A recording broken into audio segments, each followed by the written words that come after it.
welcome to the midweek service. Let's take your hymn books and get started with some singing. Thank you for playing the piano and kind of warming us up. And it's a nice greeting to come into an auditorium with some nice music playing. And let's sing just a little bit together. That'll be nice. Okay. Anybody have a favorite? Yes, Nolan. 187.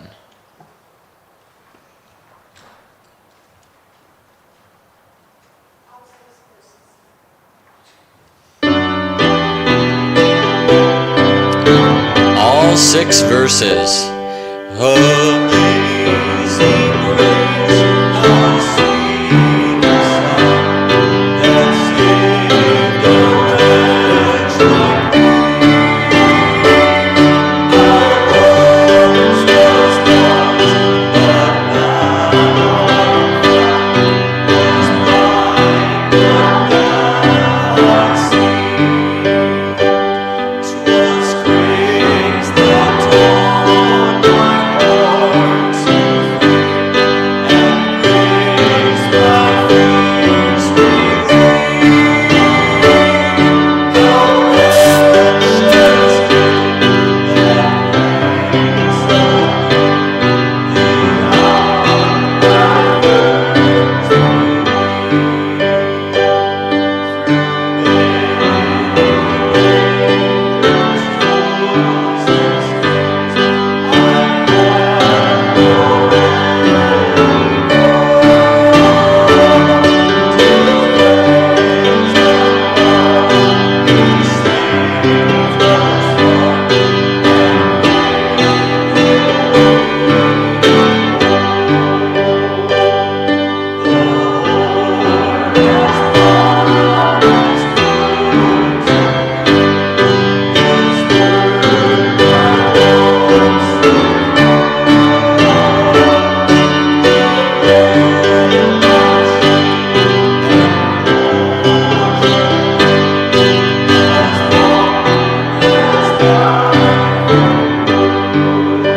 All right, great song. Yes.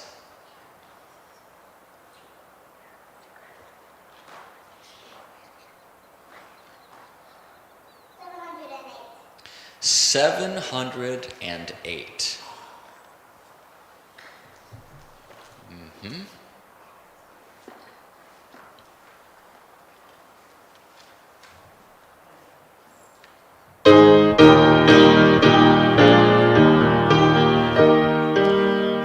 Jesus loves me, this I know. Lord abundant is my soul. Lift hands to Him, they are abundant.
good. Oh boy, all right, we got lots of kids' hands. That's great. Okay, Bridget. 812. 812.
What is it? 100. Okay.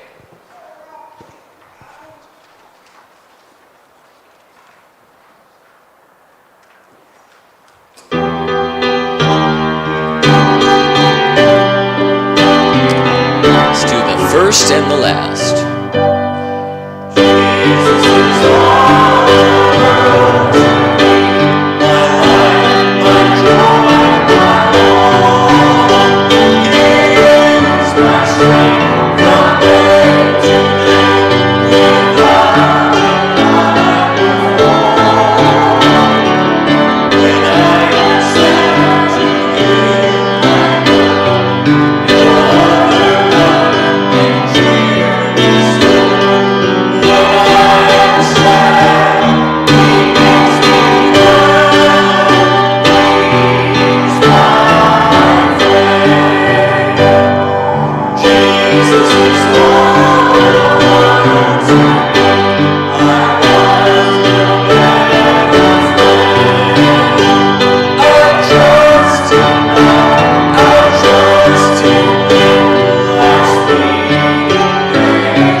Last song.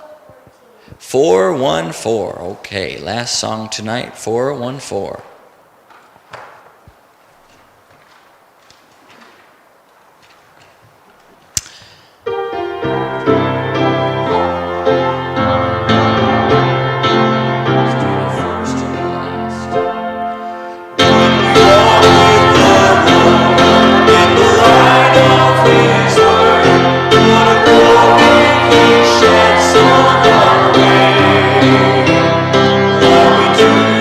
Good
great. Thank you for singing together tonight. Let's take our Bibles.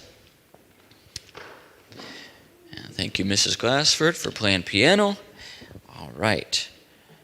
Chapter 17 of 1 Samuel. We'll get some good narrative tonight as we're walking through verse by verse, really, of the life of Saul. Of course, the young life of David is intermingled here with the life of Saul, and just the narrative goes back and forth, really. So here is quite a bit about David, but as we're looking at Saul, this interaction does include Saul quite a bit, and really gives us an idea how to better understand Saul's future actions and attitudes. Okay, so we're in 1 Samuel chapter 17. At this, Saul has made a few major blunders. Samuel has told Saul, you should have obeyed God. You should have made that a priority instead. You were getting a little bit too preoccupied with your image. You're getting a little too preoccupied with how people look at you and trust you instead of God. And really, we're watching this nation who is begging for a king. And what are they begging for? They're really begging for a servant to fight their battles, to give them protection, to provide their needs. They wanted a servant, and what happens is they end up becoming the servants. And that's really what happens, and we will serve somebody, and that's just how it works. We're either going to serve ourselves, we're going to serve sin, serve the flesh, or we'll serve the Lord. And Romans chapter 6 tells us all about that. You're going to yield to whoever you serve, and you can yield yourself to the Lord and your members to his service, and that's wonderful. But anyway, they wanted a king, they got a king, and then all of a sudden they're slowly finding out that Saul as a king may be a little different than what they expected. So in chapter 17, Saul had made a couple blunders. Samuel had told him, because of your sin, God has chosen a man after his own heart, a neighbor, which is better than you are, to be captain over his flock, to shepherd his flock as the king. And of course, God sent Samuel to go anoint as the next king one of the sons of Jesse, the Bethlehemite. And so he did that. We learn an important lesson about how man looks on the outward appearance, but God looks on the heart. And Samuel anoints David, the youngest son of Jesse, the Bethlehemite, to be the king. All right, the future king. And David is not king yet, but he is anointed the next king of Israel. All right, and that's where we're at. Now, in chapter 17, the scriptures here set the scene. Now, the Philistines gathered together their armies to battle, and were gathered together at Shochoh, which belongeth to Judah, and pitched between Socoh and Azekah in Ephesdammim. And Saul and the men of Israel were gathered together and pitched by the valley of Elah, and set the battle in array against the Philistines. And the Philistines stood on a mountain on one side, and Israel stood on a mountain on the other side. And there was a valley between them. And there went out a champion out of the camp of the Philistines named Goliath of Gath, whose height was 6 cubits and a span, and that's been estimated to be about 9 foot 9 inches, very tall. Like, not going to sleep in a normal bed tall. Like, not going to walk through a normal door tall. Like, you could dunk without jumping tall. This is very tall. He was a giant. giant. We use that word just commonly. He was giant. He was bigger than average. And he had an helmet of brass upon his head, and he was armed with a coat of mail, and the weight of that coat was 5,000 shekels of brass. I don't know how much that would weigh, but apparently it was, quite a bit, because it's mentioned here. And he had greaves of brass upon his legs, and a target of brass between his shoulders, and the staff of his spear was like a weaver's beam, and his spear head weighed 600 shekels of iron. And one bearing a shield went before him. Okay, this was one huge dude to watch just walk out. And intimidation factor, just skyrocketing. This is huge. This is a guy you want on your team and not against you. And he stood and cried into the armies of Israel and said unto them, Why are you come out to set your battle in array? Am I not a Philistine, and you, and ye the servants to Saul? Choose you a man for you, and let him come down to me. Right? I could try my best giant voice, but I'm not sure that I'm going to do much credit here.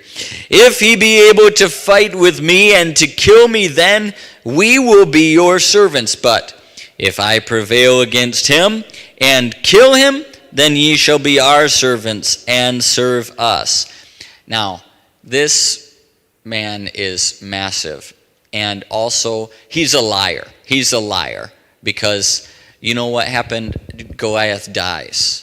I'm sorry if I spoiled the end of the story to you. Goliath dies, and it's not like all of the Philistines drop their weapons and become Israel's servants. But anyway, that's the bargain. That's the bargain. And the Philistines said, I defy the armies of Israel this day. Give me a man that we may fight together. Where's your toughest man? Verse 11, when Saul and all Israel heard these words of the Philistine, they were dismayed and greatly afraid.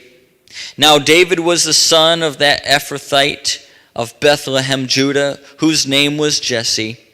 And he had 8 sons. And the man went among men for an old man in the days of Saul. Now, this is quite nice for a story. I think that when God gave this story, gave this narrative, he knew that this would be a classic.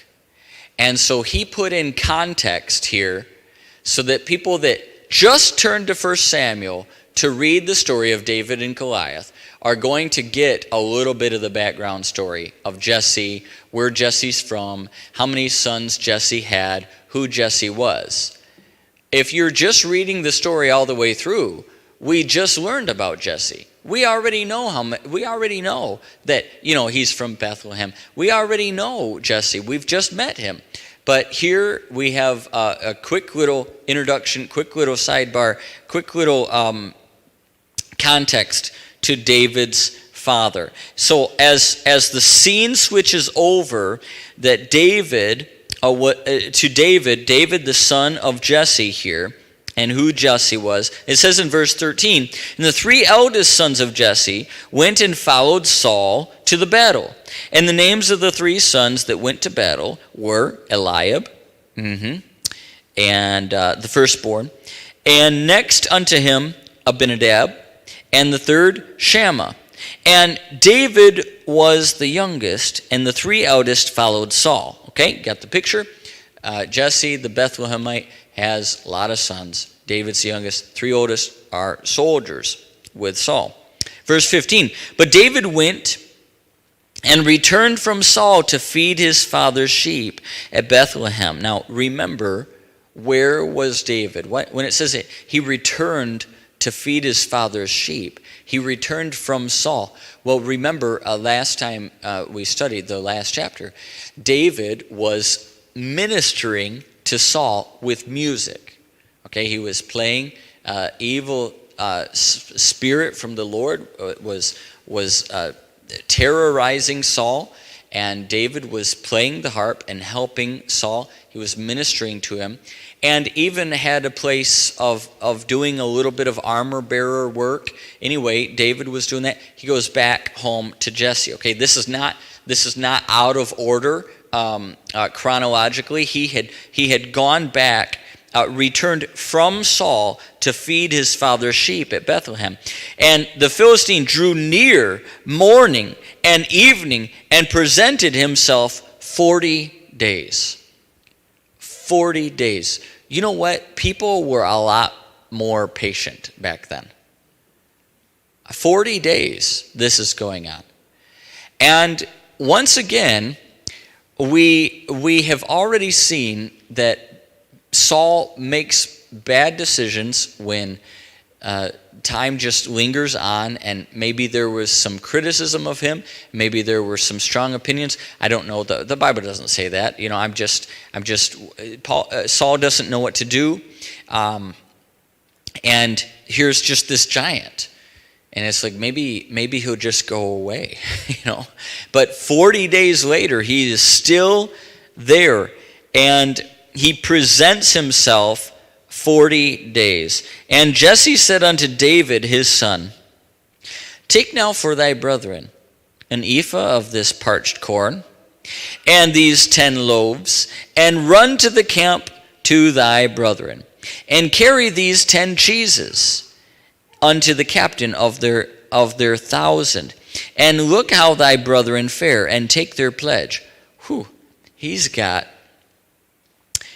an ephah of parched corn. He's got 10 loaves. He's got 10 cheeses. You know, that's going to be a big backpack. Or maybe he's on a horse or something. I don't know. Anyway, he goes. He carries all these goodies up to the battle. Verse 19, now Saul and they and all the men of Israel were in the valley of Elah fighting with the Philistines. So I suppose that there was maybe some little skirmishes, some little battles, or maybe this is just a way of referencing the whole thing. You know, they're still engaged in warfare. They're still fighting there. To what extent, we can't really tell for sure, but that's where they were. That's what they were doing.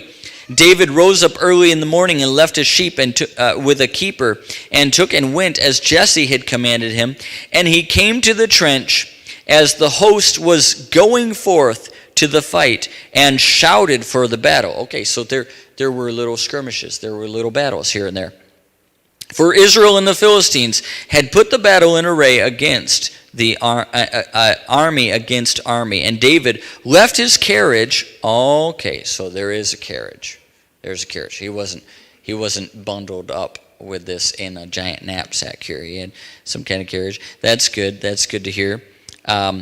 David left his carriage in the hand of a keeper of the carriage, and ran into the army, and came and saluted his brethren, and talked with them. And behold, there came up the champion, the Philistine of Gath, Goliath by name, out of the armies of the Philistines, and spake according to the same words. And David heard them. And all the men of Israel, when they saw the man, fled from him, and were sore afraid.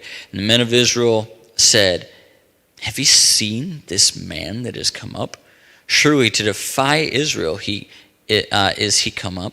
And it shall be that the man who killeth him, the king will enrich him with great riches, and will give him his daughter, and make his father's house free in Israel. Okay, you get 3 things if you fight this man.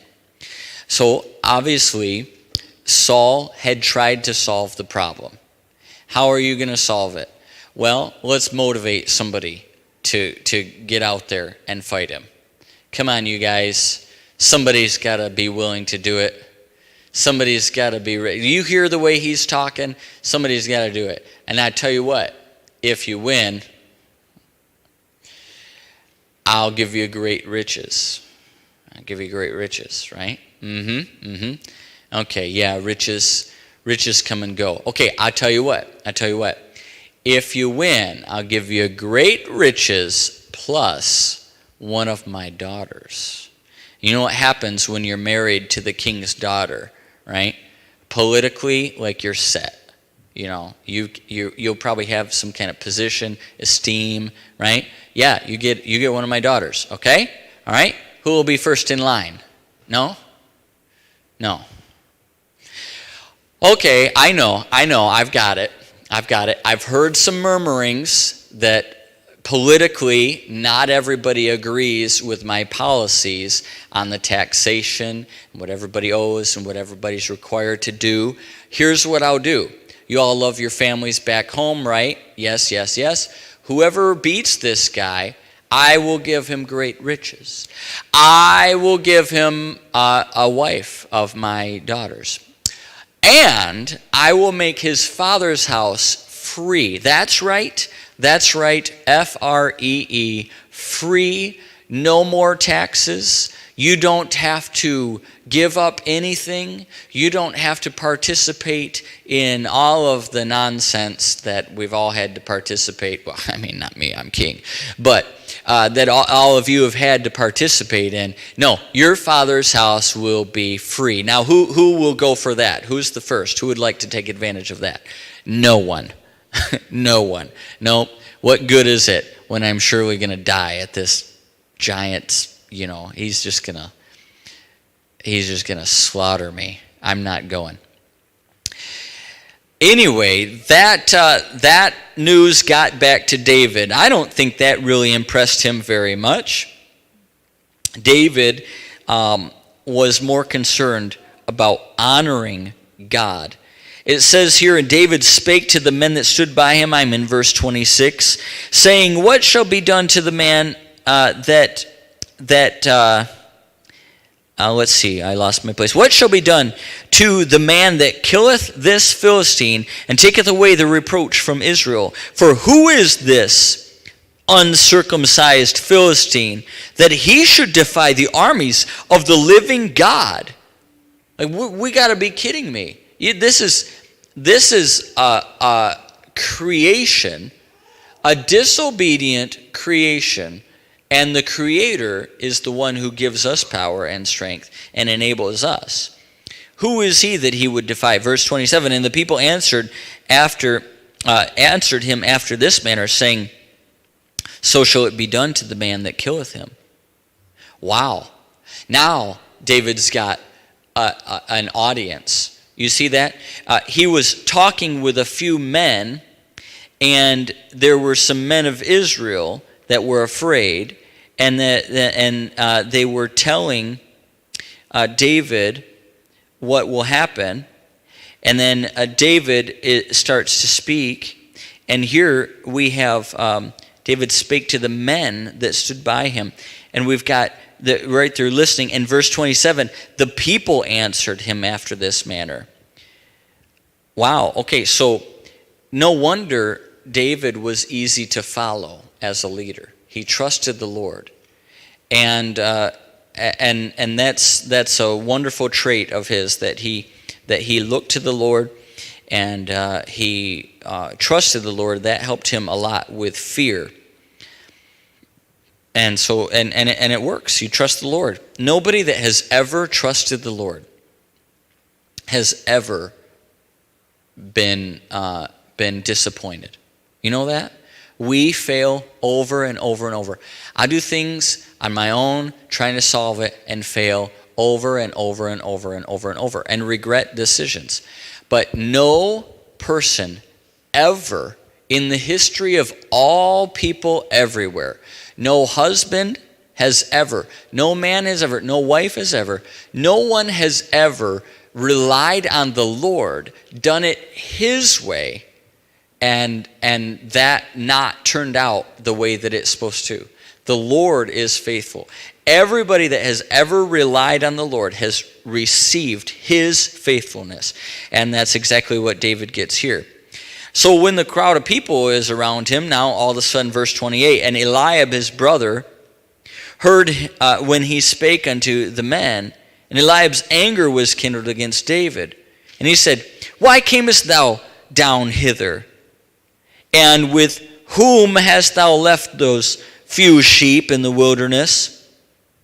By the way, he was responsible. He left them with a keeper, right? I don't know if there's a hired hand or somebody was watching them. It wasn't irresponsible. And by the way, you see a little bit of Eliab angry here, and it makes sense to me. Remember what happened. Samuel comes to town. The men of the little town of Bethlehem, Bethlehem, Judah, were startled because Samuel was in town, and news had spread. And then Jesse was chosen. Jesse, where's your sons? And then Eliab. I can see the scene now. The curtain is pulled back, and Eliab, tall, with his shoulders wide and his chest and his chin high, walks out. Oh, surely this is the man. Probably not just Samuel, who was imagining that this could be the next king of Israel. And then look not upon his countenance, nor the height of his stature, because I have refused him. Refused of the Lord. Now Eliab has to sit back and watch his brothers one by one, and at last, ruddy youngest David gets anointed, next king of Israel. And to the shock and bewilderment of his brothers, that's the way it is now. And now David has a group of men, and he is, not because of his notoriety, but because of his trust in the Lord, is gaining their respect. Whoa, people are listening to him. And so Eliab is upset. And what does Eliab accuse David of? I know thy pride and the naughtiness of thine heart. David, your problem is you think you're so big. You think, but really, David, when he was anointed, he received some extra help from the Lord. The Lord gives us help. And he received, he was filled with his Spirit. And so the Lord's helping him. But it wasn't pride. It wasn't naughtiness. It says, for thou art come down that thou mayest see the battle. You're trying to provoke some kind of battle so that you can see, so that you can go back home, so that people will ask you what happened and you can tell them what you saw. I know what you're doing. And David said, verse 29, what have I now done? Is there not a cause? And in fact, David, in my opinion, as the next king of Israel, really should be there seeing what a battle looks like anyway. So I don't know exactly what was on David's mind when he said, is there not a cause? It could be a number of practical things, but I think it just mostly, this guy's defying not just our armies. He asked you guys if you were servants of Saul, but really this is the army of Israel. This is the army of the Lord, of Jehovah. We're representing Jehovah and his causes here. Isn't there a cause? That we're here, isn't there a cause? What Saul is trying to motivate you to do, isn't that a just thing? Isn't that good? And David said in verse 29, what have I now done? Is there not a cause? And he turned from him toward another and spake after the same manner. So he's turning from Eliab. Is there not a cause, brother? Doesn't this make sense? Isn't this what we all should be doing? He turns to others. Isn't there a cause? Isn't this what we should be doing? It turns around. And the people answered him again after the former matter. In other words, Yeah, and this is what will happen to the people, or to the guy that kills him. Verse 31, and when the words were heard which David spake, they rehearsed them before Saul, and he sent for him. So word gets back to the king. There's this guy, and he's talking about, like, somebody should do something because Goliath is, speaking against God. Oh, bring that guy in here. I'd like to speak with him.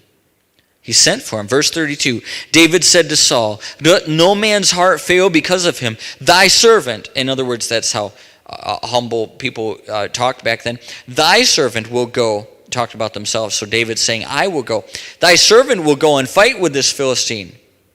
Now Saul said to David, thou art not able to go against this Philistine to fight with him. And you know what? Actually, that was true. David is not able to do that. He is not, naturally, that's just not something that, should be done. You're not able to. Thou art but a youth, and I love how Saul describes Goliath, and he, a man of war from his youth. From his youth. Yeah, and so he's obviously a young man, and so he's a youth. I mean, people still call me a youth sometimes, and I guess it depends on your perspective. From Saul's perspective, I think he was trying to get some experienced, war-hardened person to go out there and confront this man. Instead, here's David. He's not expecting David as inexperienced and youthful to be ready, and says, you're just a youth. You're just a youth. Now, I don't know how old David was, and this kind of leans him toward, at least in the eyes of Saul, as being too young for this sort of thing. You're just a youth. And then the way he describes Goliath is he is a man of war from his youth, which I just love that. From his youth. In other words, when Goliath was a youth, when he was a little kid, he was a man of war, right? He was so tall. Yeah, and so since he was so big, I mean, I could see 10-year-old Goliath, put a sword in that kid's hand. He's ready to go. He's a man of war from his youth. Maybe he had a beard when he was 10. I don't know. But David, you have no chance